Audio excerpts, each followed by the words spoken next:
Vamos eh, a la enseñanza del Tetraangelio. Lo último que vimos fue el arresto de Jesús y ahora vamos a entrar a lo que sigue después de que cante el gallo, de que ya Pedro negó al Señor. Eso fue lo último que vimos, cuando Pedro niega al Señor Jesús y canta el gallo. Aquí estamos en lo que pasó exactamente desde la primera negación y la tercera negación de Pedro. Y esto va a suceder en Jesús ante Anás y Jesús ante Caifás. Ya para Jesús ante el Sanedrín, ya cantó el gallo y ya amaneció. Entonces aquí estamos de madrugada todavía y el tema es Jesús ante Anás, y le podríamos llamar a esto el juicio del poder detrás del poder religioso. Se van a desatar una serie de acontecimientos aquí que nos van a llevar a la resurrección hasta la ascensión y la promesa del Espíritu Santo. Entonces vamos a dar lectura al pasaje de Juan. Solamente en Juan se revela esto. A partir de aquí vamos a ver todos los pasajes. Hay algunos que son únicamente en un evangelio. De hecho, el evangelio de Juan proporciona muchas cosas que ni Mateo, ni Marcos, ni Lucas pues muestran, y es importante entenderlo todo en su conjunto. Por eso es que aun cuando no se repite en otros lados, lo vamos a ir viendo. A partir de aquí vamos a ver toda la pasión de Cristo desde cada uno de sus juicios. Dice, y le llevaron primeramente a Anás, porque era suegro de Caifás, que era sumo sacerdote aquel año. Era Caifás el que había dado el consejo a los judíos de que convenía que un solo hombre muriese por el pueblo. Y el sumo sacerdote preguntó a Jesús acerca de sus discípulos y de su doctrina. Jesús le respondió, yo públicamente he hablado al mundo, siempre he enseñado en la sinagoga y en el templo, donde se reúnen los judíos, y nada he hablado en oculto. ¿Por qué me preguntas a mí? Pregunta a los que han oído que les haya yo hablado. He aquí, ellos saben lo que yo he dicho. Cuando Jesús hubo dicho esto, uno de los alguaciles que estaba allí le dio una bofetada diciendo, ¿así respondes al sumo sacerdote? Jesús le respondió, si he hablado mal, testifica en que está mal, y si bien, ¿por qué me golpeas? Anás entonces le envió atado a Caifás, el sumo sacerdote. Entonces, estamos aquí viendo, va a empezar el primero de 7 juicios. Este es el juicio de Anás. ¿Quién era Anás y por qué llevaron a Jesús ante Anás? Miren, aquí vamos a ver algo bastante curioso y atípico. A Jesús lo llevan ante Anás, que no era el sumo sacerdote, pero era el que manejaba tras bambalinas todo. Después de aquí lo van a llevar con Caifás, que era el yerno de Anás y era el sumo sacerdote en funciones actual. Después de eso, cuando ya amanece, Anás y Caifás suceden antes del amanecer. Es importante esto. Y luego cuando amanece, cuando ya es de día, lo presentan ante el concilio. Aquí estamos pues viendo que aparentemente se está contradiciendo, que hay varios sumos sacerdotes, pero en ninguna manera es así. La ley decía que nada más podía haber uno. En esta época, el sumo sacerdote no era sumo sacerdote hasta la muerte, como en el Antiguo Testamento, sino que eran depuestos con frecuencia por los gobernadores romanos. Por ejemplo, Anás fue sumo sacerdote del año 6 al año 15 y fue depuesto por el gobernador Valerio Gratus. que fue predecesor de Pilatos. No obstante, Anás siguió ejerciendo el poder tras bambalina, colocó en el cargo a 5 de sus hijos y a su yerno Caifás, y después de Caifás puso a su nieto.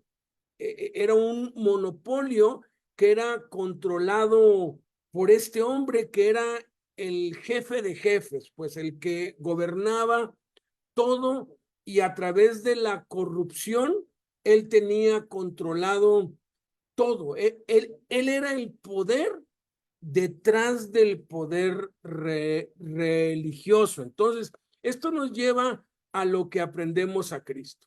Y lo primero que aprendemos a Cristo aquí es que todos los poderes existentes, visibles e invisibles, están involucrados a favor o en contra de Jesús. Colosenses 1, 15 y 16 dice que Jesús es la imagen visible del Dios invisible. Y dice que en Jesús fueron creadas todas las cosas, las que hay en los cielos, en la tierra, visibles e invisibles. La realidad es que el mundo invisible es más real que el mundo visible. Y el que realmente afecta en lo que podemos ver es el mundo invisible, tal como en el mundo actual, desde el principio de los tiempos, ha habido personas o grupos de personas que controlan desde las sombras los sucesos y acontecimientos visibles.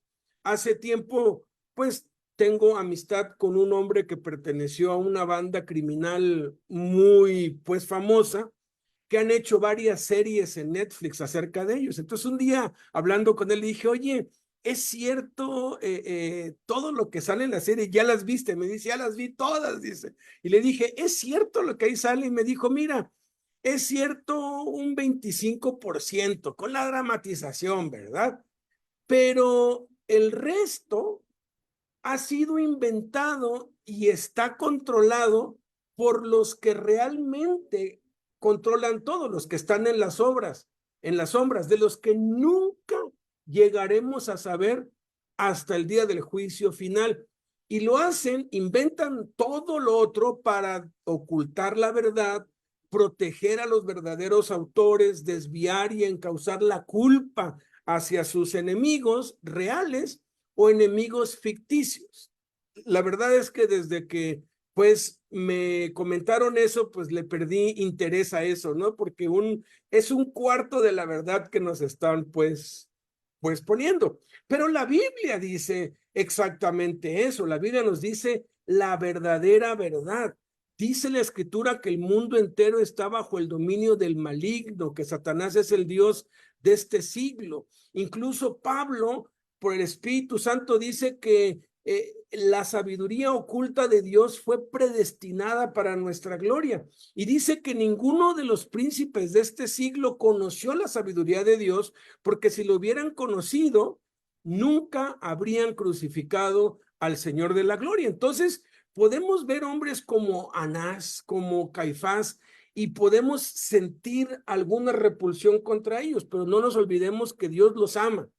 Dios los ama porque Dios ama al mundo, Dios ama a los perdidos, y Dios también ama a Anás, a pues Caifás. Dios ama a los delincuentes, a las bandas, a las mafias. Dios ama a todos y Él quiere alcanzar y quiere llegar a todos. Nunca nos olvidemos que nuestra lucha no es contra carne y sangre, sino contra principados, contra potestades, contra los gobernadores de las tinieblas de este siglo, contra huestes espirituales de maldad en las regiones celestes. Nunca se nos olvide que nuestro verdadero enemigo es Satanás y sus demonios, para tener compasión por los que dan la cara, porque la verdad, los narcos y los mafiosos, los que dan la cara, los que salen en la tele, los que son pues famosos, de los que se hacen se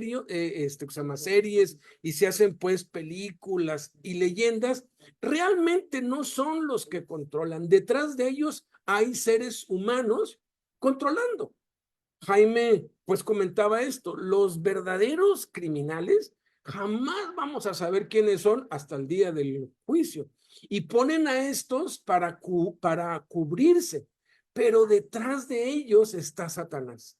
Entonces, todos los poderes, todo lo que existe, visible e invisible, está involucrado a favor o en contra de Jesús. Jesús sigue siendo el centro de la historia, el centro de todo lo que sucede, la razón de ser de todo lo que pasa. Detrás de cada acontecimiento, de cada guerra, de cada conflicto, allí está el evangelio metido, cruzado, y debemos ser conscientes de esto, porque todo gira, ha girado y seguirá girando alrededor de Jesús, a favor o en contra.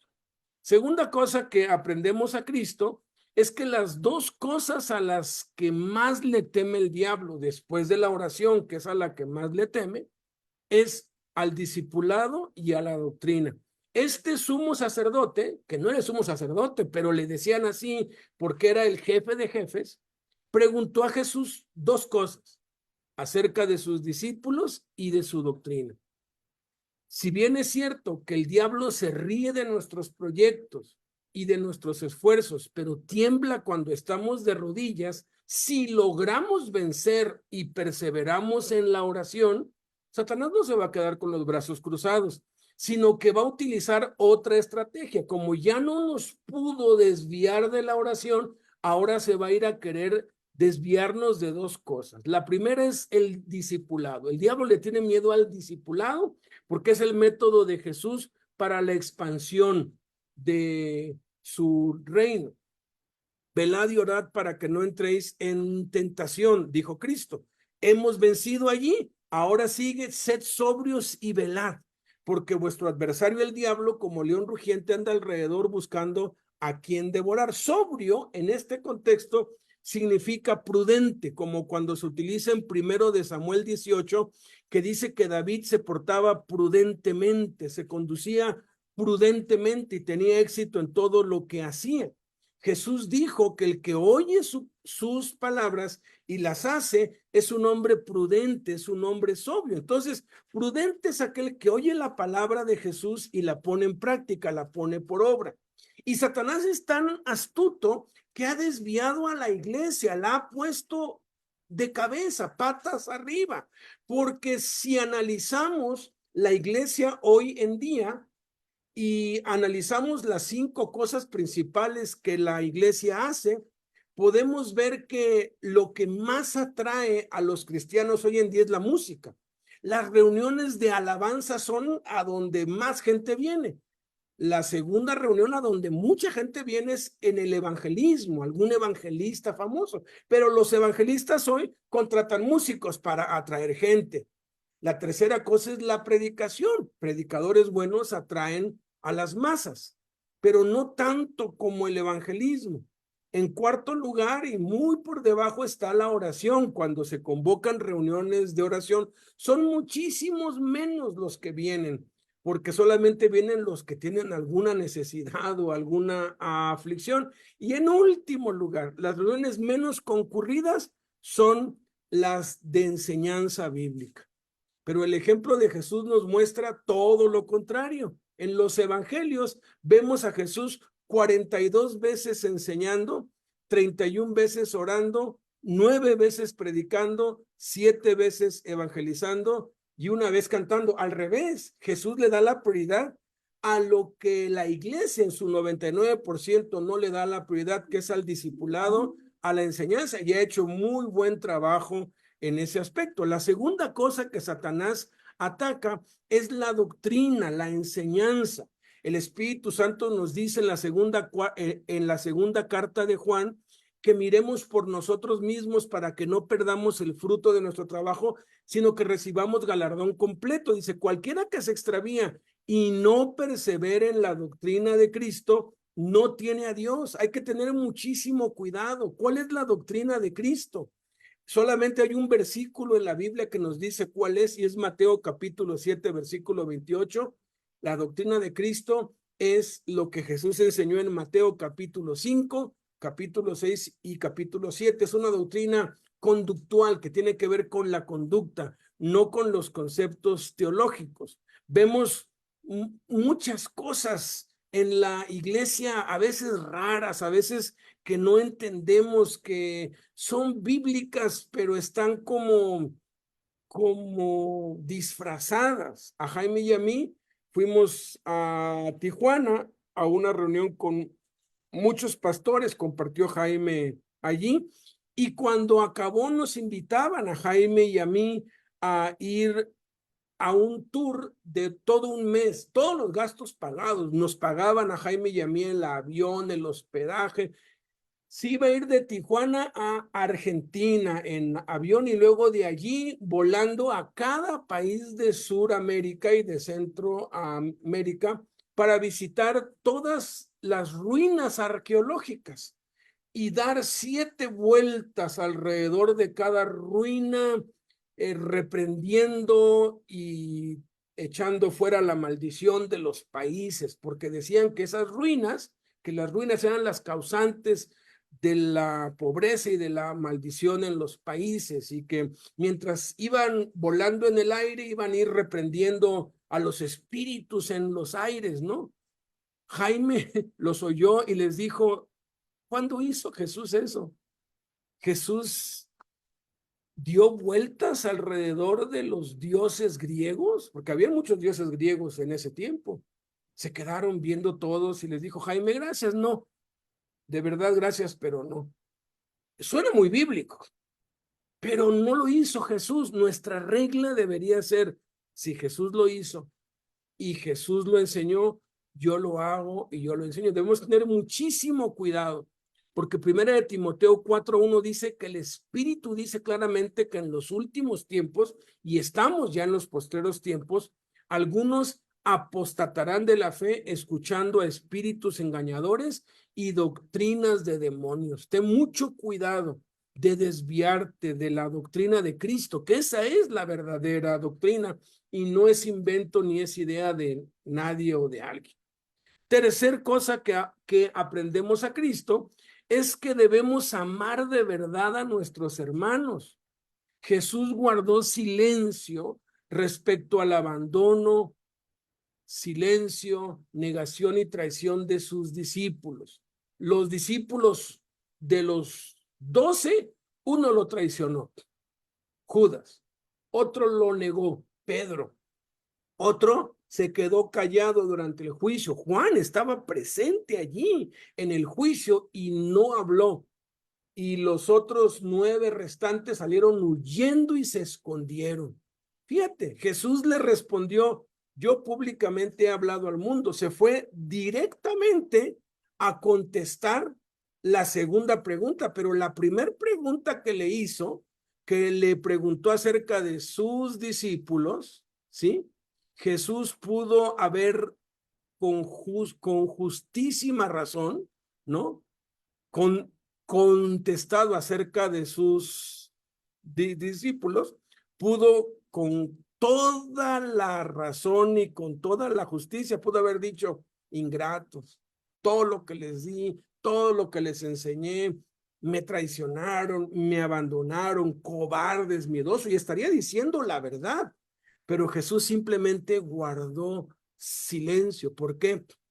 Porque Jesús nos ama de verdad. Y si nosotros de verdad amamos, ahora sí que es la misericordia la que triunfa sobre el juicio. Jesús pudo haber hecho un juicio muy severo contra ellos, pero no lo hizo por la misericordia. Y miren, Proverbios 10:12 dice que el amor cubre todas las faltas. Proverbios 17:9 dice que el que cubre la falta busca amistad, mas el que la divulga aparta al amigo. Primera de Pedro 4:8 dice: y ante todo tengan entre ustedes ferviente amor, porque el amor cubrirá multitud de pecados. Si de verdad amamos a nuestros hermanos, y si alguno de nuestros hermanos cae y alguien viene y nos pregunta: oye, ¿ya te enteraste de fulano de tal, que cayó, que le pasó esto, que le pasó el otro? Guarda silencio, no digas nada, no comentes nada, protege a tu hermano así como Jesús nos protege a nosotros, y no va de chismoso y no anda opinando. a Jaime seguido me tocó ver, porque ahora sí que siempre siempre han habido escándalos. Yo ya me desconecté hace muchos años. A mí llegan y me dicen, oye, ¿ya escuchaste lo que le pasó a Robinson Washington? ¿Quién sabe qué? Yo oigo los nombres y digo, ¿y quién es ese? Y me dicen, ¿no sabes quién es Robinson Washington? ¿Quién sabe qué nombre es raro? Le dije, no tengo idea, no le hagas, dice, es famosísimo y que en el mundo, digo, pues yo estoy bien desconectado, porque a mí pregúntame de Reclusorio Norte, de la Penny, pregúntame de los internos, y si andan bien, te hablaré bien de ellos, y si andan mal, guardaré silencio. Pero no, pues es que cayó y esto y el otro. Y a Jaime le decían, hermano, ¿y qué opina usted de este hermano que se desvió? Y Jaime a veces decía, híjoles, discúlpeme, pero el opinómetro se me acaba de descomponer. No le puedo contestar. En otra ocasión contestaba, si yo estuviera libre de pecado, pues yo echaría una piedra pues sobre él, pero pues como también tengo cola que me pisen, mejor no digo nada. Hay que protegernos unos a otros. A la iglesia le falta mucho en ese aspecto y tenemos que aprender a Jesús esto. Cuarta cosa que aprendemos a Cristo es que el resultado de la doctrina de Jesús se manifiesta cuando los que oyen ponen en práctica la enseñanza. Jesús estaba tan, pero tan convencido que los que le oían habían recibido su palabra, que cuando le pregunto, oye, ¿qué doctrina tienes? Y dices, y lo que dice esencialmente aquí es, ¿sabes qué? Yo tengo gente que le he enseñado y ellos ya son maestros. Ya ellos te pueden enseñar, ¿no?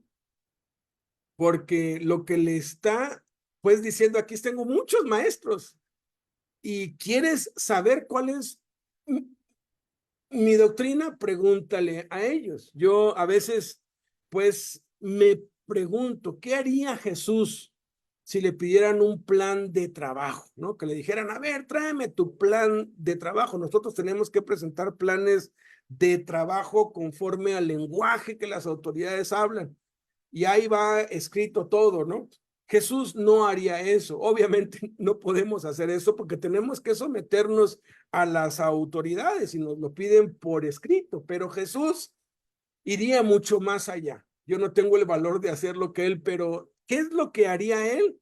Le piden un plan de trabajo, lo que haría sería ir con discípulos y presentarlos y decir, aquí está mi plan de trabajo. Estos hombres son mi plan, son el método, son estos hombres, personas, porque la meta, escuchen, la meta no es ganar personas para Cristo, sino que esas personas que ganamos para Cristo ganen a otras personas para Cristo.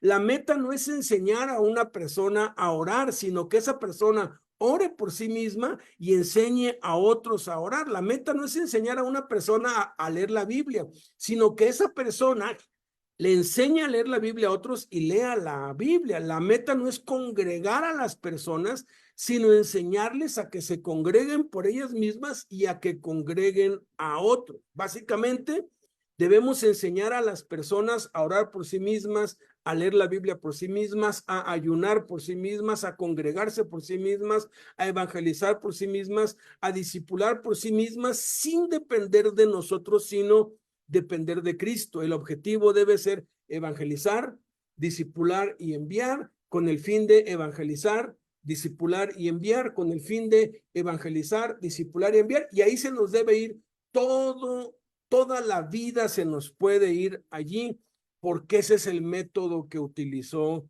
Jesús. Hombres haciendo lo mismo que él hacía, repitiendo el mismo proceso por el cual él los había enseñado.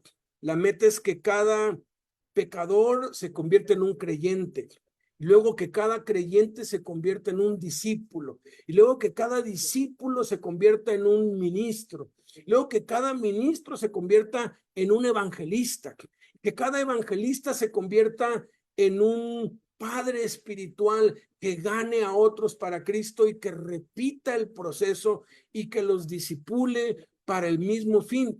Y nuestra vida entera puede ser invertida en ese proceso.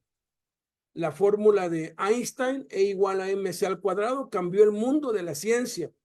La fórmula de Jesús, que tiene que ver con lo mismo, pero no con átomos, no con moléculas, no con una reacción en cadena de átomos, porque lo que la energía nuclear y lo que la física nuclear básicamente hace es hacer que haya reacciones en cadena entre los elementos para crear energía.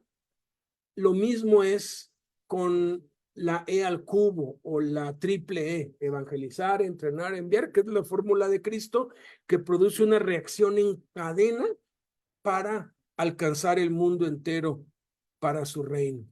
Quinta cosa que aprendemos a Cristo, este es bastante fuerte, es que debemos honrar y reverenciar única y exclusivamente a Dios. Aquí vemos que el sumo sacerdote preguntó a Jesús acerca de sus discípulos y de su doctrina. Jesús le respondió, yo públicamente hablo, o sea, se fue directo al grano. Jesús no había seguido el protocolo de todos los que hacían comparecer ante el sumo sacerdote, ni tampoco había hecho las reverencias, ni se dirigía al sumo sacerdote mencionando su rango y autoridad. Jesús no hizo nada de esto, sino que respondió yendo al grano. No mencionó el título, que aun cuando era espurio, era reverenciado y honrado por todos. Es como si hoy obligaran a alguien a comparecer ante un rey y le tienen que decir, sabes que ante el rey tienes que arrodillarte, hacer reverencia, y cuando te dirijas al rey tienes que decirle su majestad y debes terminar con su excelencia, dependiendo del rey o del rango. En Hechos 24, 1 y 2, y en Hechos 26, en Hechos 24 y en Hechos 26, pues vemos esto, ¿no? Había un orador que se llamaba Tértulo, y cuando habló con el procurador, le dijo, como debido a ti gozamos de gran paz y muchas cosas son bien gobernadas en el pueblo por tu prudencia, oh excelentísimo Félix, lo recibimos en todo tiempo y en todo lugar con gratitud. O sea, había que adular a la autoridad antes de decir cualquier cosa. Pablo, cuando se le dio la palabra, pues Pablo era ciudadano romano, conocía de los protocolos, y aquí como que le falló, porque Pablo, en vez de empezar en el grano, dijo, porque sé que desde hace muchos años eres juez de esta nación, con buen ánimo haré mi defensa. Y luego a Agripa en Hechos 26 le dijo, me tengo por dichoso, oh rey Agripa, de que haya de defenderme hoy delante de ti, de todas las cosas de que soy acusado por los judíos, mayormente porque tú conoces todas las costumbres y o sea, empezó a halagar al rey. No de balde se quedó allí varios años y pasó muchos años preso, no por esta causa, pero en cierto modo, pues siguió el protocolo, ¿no? Sin embargo, Jesús no lo hizo, porque Jesús nos está enseñando algo importantísimo. Jesús no estaba obligado por la ley de Dios a cumplir con ningún protocolo humano. Esos eran protocolos humanos para reverenciar a los reyes, a las autoridades. Pues la Escritura claramente enseña que al único que debemos reverenciar, honrar y adorar, al único ante el cual nos debemos arrodillar, es ante el Padre, ante el Dios, el creador de los cielos y la tierra.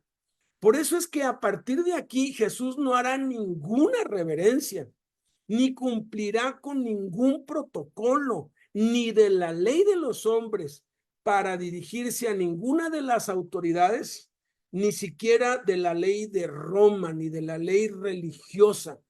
Jesús simplemente habla desde donde está, sin doblarse. No reverencia a, pues, Pilato. Incluso a Pilato le da una lección tremenda, como vamos a ver dentro de unas 3 o 4 enseñanzas, ¿no? Le dicen, ninguna potestad tendrías sobre mí si no te fuese dada desde arriba, por tanto el que a ti me entregó mayor pecado tiene, ¿no? Lo puso a temblar. A Herodes ni siquiera lo miró a los ojos, ni siquiera le dirigió la palabra. Impresionante Jesús, cuánto tenemos que aprender de él. Y para finalizar, la sexta cosa que aprendemos a Cristo es que debemos poner en práctica las enseñanzas de Jesús con base al contexto en que las enseñó y el ejemplo que nos dio. Dice que cuando Jesús hubo dicho esto, uno de los alguaciles que estaba allí le dio una bofetada diciendo, ¿así respondes al sumo sacerdote? Jesús le respondió, si he hablado mal, testifiquen que está mal, y si bien, ¿por qué me golpeas? Muchos dicen, pero ¿por qué? Aquí se contradice la Biblia, porque Jesús enseñó al que te hiere en la mejilla derecha, preséntale también la otra.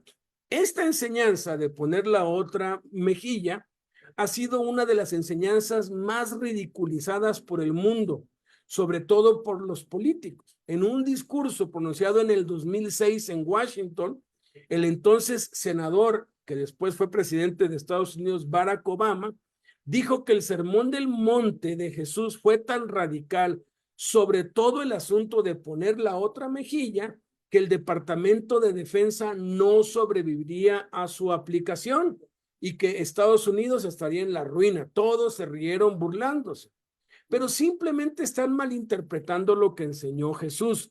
En este episodio en que está siendo juzgado ante Anás, ante el poder detrás del poder religioso, Jesús no pone la otra mejilla. ¿Por qué? El contexto de Mateo 5, donde Jesús dio este mandamiento, tiene que ver con el testimonio que damos ante los demás como la sal de la tierra y la luz del mundo, y que somos bienaventurados cuando por causa de Jesús nos vituperen y nos persigan y digan toda clase de mal contra nosotros mintiendo. Y a partir de aquí empieza a dar mandamientos como gocen, se alegren, alégrense, alumbre su luz, amen a sus enemigos, al que te hieren la mejilla derecha, preséntale la otra. Jesús no pone la otra mejilla en esta ocasión porque la bofetada que le están dando no es por causa del evangelio, sino que según el parecer y entendimiento del alguacil, estaba contestando de manera irrespetuosa, irreverente al jefe de jefes, al que nadie se atrevía siquiera a mirar a los ojos y cuyas respuestas siempre eran complacientes y aduladoras.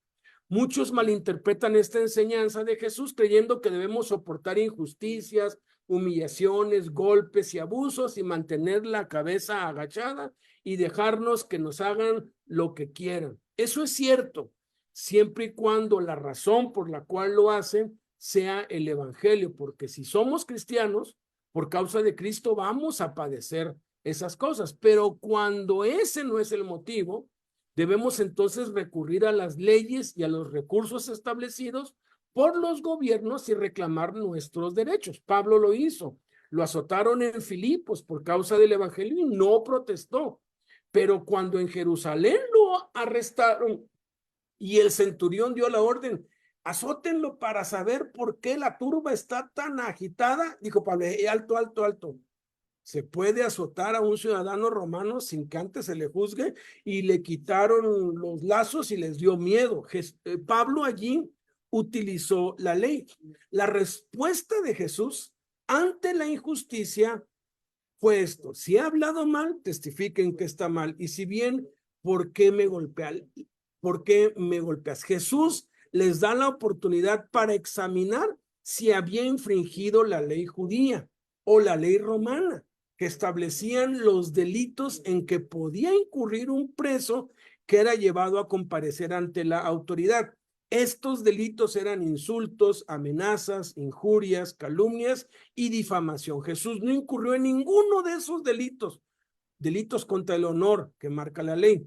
Una vez que les muestra que no ha cometido ningún delito, les hace una pregunta: ¿por qué me golpeas? O sea, la autoridad tiene permiso de golpear, porque no en vano lleva la espada, pero tiene que hacerlo con justicia, no nada más porque sí. De hecho, el libro de Deuteronomio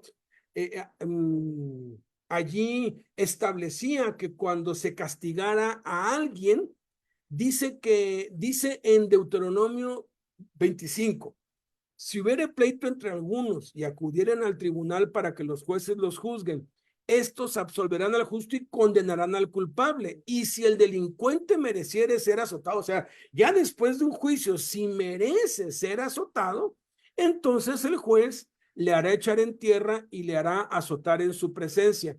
Según su delito será el número de azotes, o sea, no eran los mismos azotes para todos, según el delito. Si era un delito menor, pues eran 3 o 4 o 5 azotes.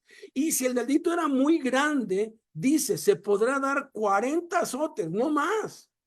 No sea que si lo hirieren con muchos azotes más que esto, se sienta tu hermano envilecido delante de tus ojos. Por eso es que Jesús les pregunta: ¿por qué me golpeas? Esta pregunta los dejó mudos, tanto al alguacil como a Anás, porque ellos conocían perfectamente la ley y sabían que tanto el alguacil estaba infringiendo la ley al golpear a un acusado sin motivo, y Anás también estaba infringiendo la ley, no solo por permitirlo, sino por no castigar ni tomar represalias contra el alguacil, porque había sido testigo de una infracción de la ley, y guardaron silencio. Se quedaron calladitos, y ese silencio nos revela esta verdad maravillosa: que ante el juicio del poder en las sombras, ante el juicio del poder oculto, Jesús resultó inocente. Y así vamos a ver en cada uno de los juicios cómo Jesús es inocente, inocente, inocente en cada uno de los 7 juicios. Todo esto sucedió porque tenía que cumplirse la profecía respecto al Cordero de la Pascua, que tenía que ser un cordero sin defecto, lo que implicaba que debía ser examinado por varias partes.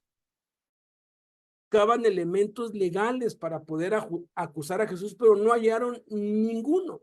Jesús cumple aquí el requisito divino del Cordero de Dios sin defecto, sacrificado por cada uno de nosotros. Entonces, aprendamos a Cristo y pongamos por obra lo que hemos aprendido el día de hoy. Muchas gracias, César.